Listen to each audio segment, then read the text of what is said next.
Ladies and gentlemen, let's Red Gaming video. Let us discuss the state of PC gaming and gaming as a whole, because there have been some interesting statistics released as 2,600 North American developers were surveyed. Why were they surveyed? Well, it's in preparation for the upcoming Game Development Conference, which is next month, March, and the survey poll is actually fairly interesting. Unsurprisingly, the PS4 is the most popular console for developers currently.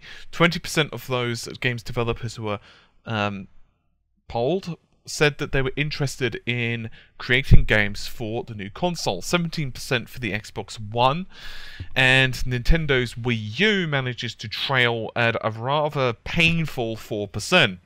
But the PlayStation 4 is leading among the new consoles, but developers are still flocking towards the PC and mobile platform. Let's focus on the mobile platform just for a moment. Personally speaking, I'm not really into it. I'll just be honest. I'll just be honest. I just don't like gaming on mobile. I have the odd game that I play occasionally, but if I'm traveling, I might go to Temple Run, and that's about it. And after a couple of runs, I'm like, you know, this sucks. I want a large screen, and then it pretty much goes off. But still, it's unsurprising because, of course, the market is naturally growing with people having less time, people traveling, and so on. So a lot of people do it. I mean, for example, if you're commuting to and from London, which a couple of times, you know, I have to do during rush hour, which is about as ideal as having dental work with no anesthetic, by the way, you'll find that quite an alarming amount of people actually pull out a cell phone or whatever and are gaming on mobile, so that's not really a surprise. But 52% of people are anticipating releasing their game on the PC and Macintosh. And a strange, well, not very strange at all, really, but an unsurprising statistic. Most developers now, are choosing to self-publish. A lot of developers want to do that. In fact, 64% of those who responded are not working with a publisher on their current project.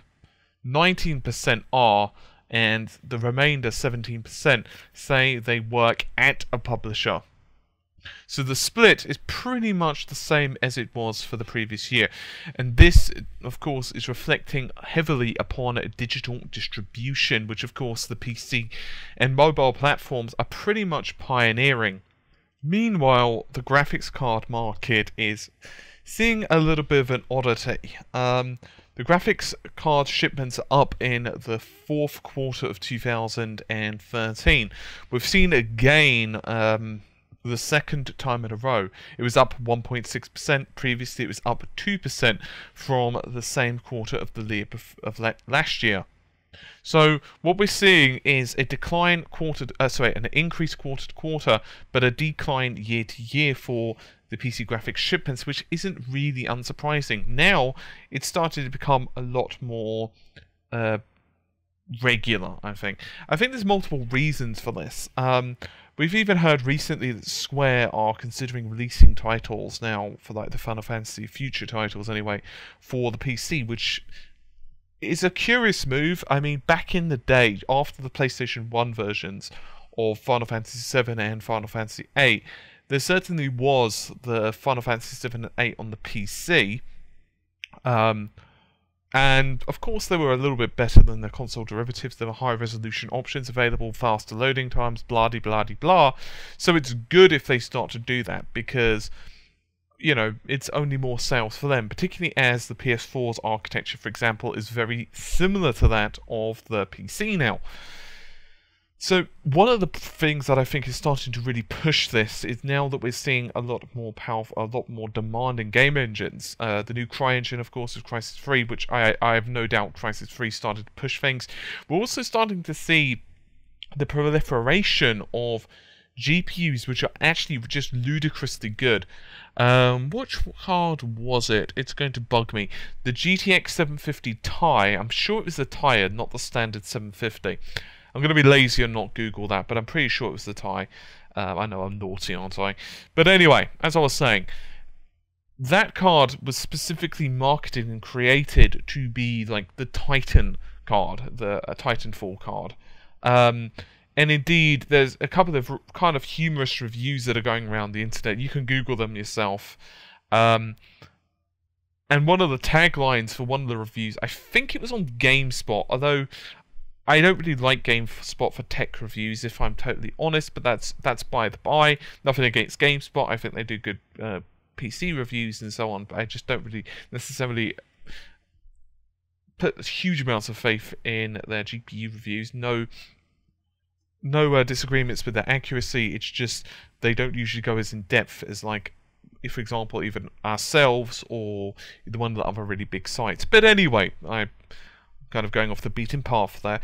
The big point is the actual tagline was runs Titanfall better than the Xbox One, which is very amusing considering. I mean, it's a pretty cheap card.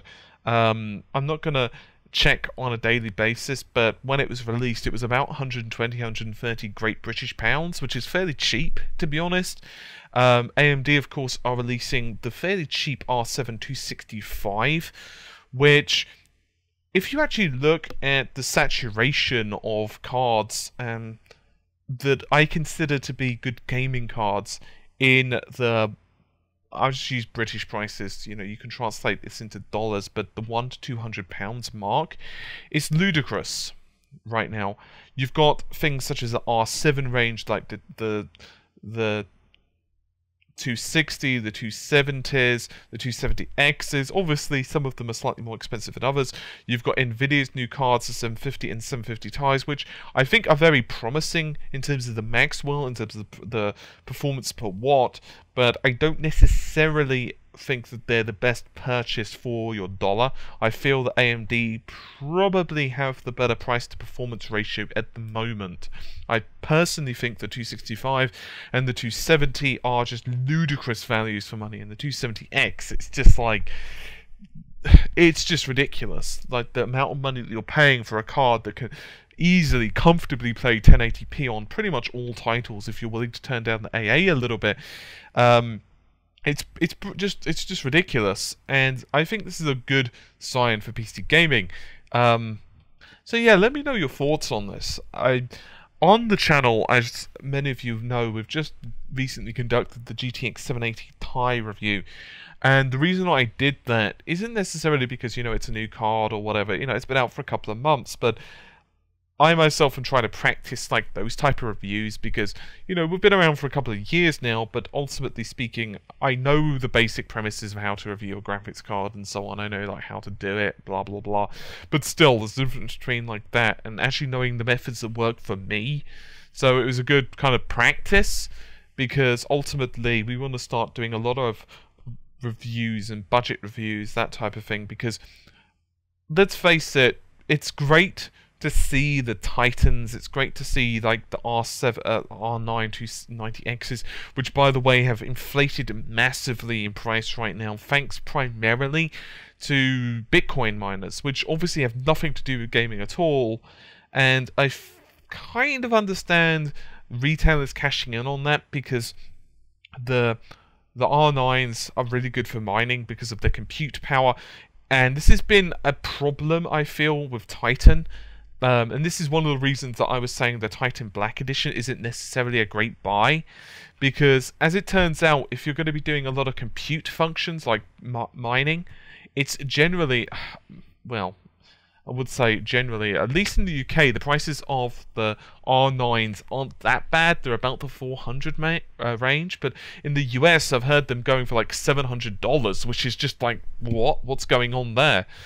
But regardless, it's not too bad. I mean, if you're doing a lot of compute work, and not necessarily just mining here, just in general scientific computing, then I feel that, you know, the Radeons certainly have the edge on the Titans, just in terms of price to performance ratios.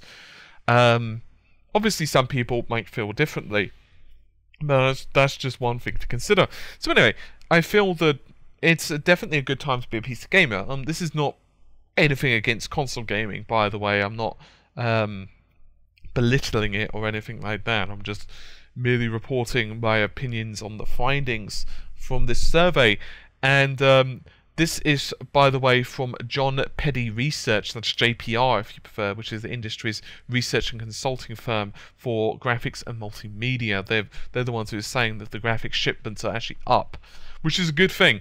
Obviously, there was that huge decline in PC market, which I'm not really surprised about. For quite a while, PC parts were becoming really expensive. Especially back in like 2007 and 8, and actually maybe skip a year back. And if you really start to look at the way that the PC market moved, I think there's been also some disappointment from the perspective of the performance of the next generation consoles, which I feel is a bit of a different topic than this video. But there's a lot of people that's really disappointed, like a couple of really big websites, you know, the forums. If you look on them, a lot of people who are really looking forward to like PS4, and I'm even getting quite a few messages on RGT, Red Gaming Tech, and you know, people are saying to me, "Hey, Paul, or CR, or whatever, or Crimson Rain, or however you choose to address me, you know, what's a good starting point for a PC?" And it's kind of surprising because you could build a really good kick-ass system now for like £500 to £600, and that's really impressive. I mean, if you're like in the 400 range, you're probably going to be struggling a bit unless you're willing to go like used bargains. But certainly if you're willing to go new, you can get a pretty decent system. This is just going to be a very quick example, but I mean, for example, you could go with like an AMD Pile driver, which is available for like £70. That's a 4-core. You could get like a 6-core for like 86. Admittedly, it's not great for IPC, but then you could go with Intel as well. And there's a lot of eBay Intel CPUs right now that are fairly cheap. You know, motherboard's going to cost you between 40 and 50, depending on obviously overclockability and a few other bits and bobs. Memory, on the other hand, is quite expensive, I'll be honest, right now. You might be able to eBay that stuff, or because I don't know, I can't exactly remember the exact reasons, but there's reasons behind the memory being expensive, like next generation consoles aren't really helping, blah blah blah. But you know, memory, you're looking about 55 for 8 gigs of RAM. GPU, you're looking at, you know, between 120, 150, 160, depending on your budget. And certainly, you know, hard drive prices are nothing now. They're just so cheap for so much space. And, you know, DVD drives, you don't even need them really anymore. You can kind of install with USB if you so desire, but even if you want to put a DVD drive in your system, I certainly did, it's like £10, £15. Basically, it's free. It's so cheap.